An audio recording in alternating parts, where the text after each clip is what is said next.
Lotus pose, Padmasana. The lotus pose requires very high mobility in the hip joints. Exercisers with a suitable natural body structure and especially high flexibility can perform this pose with relative ease. But for most people, their hip joint structure does not allow full rotational range for the thigh bone and a blockage is created.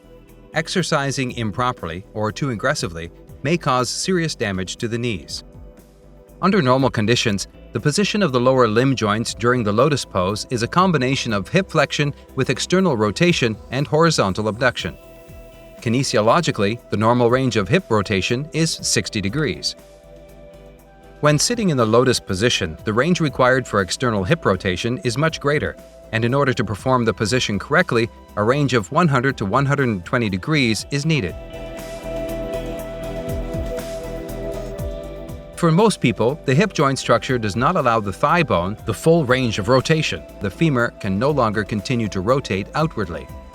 When the thigh bone ceases to rotate, the only way to raise the foot is to create strong knee rotation. Anatomically, the knees are not built for this movement. The normative range of external knee rotation is only 40 degrees.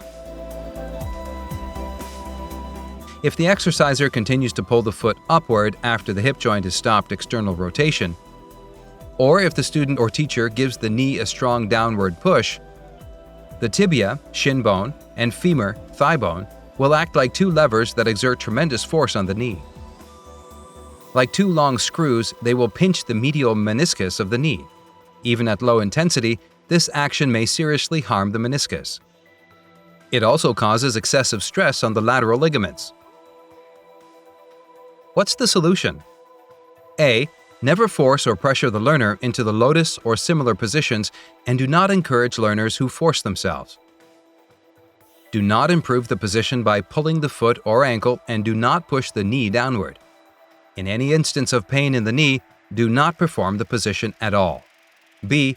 Gradual drill in which we begin with positions that require less external rotation of the pelvis. C. Emphases for preparatory exercise include flexibility exercise, aimed at releasing tension points in the hip joint, mainly in the horizontal plane in rotational movements.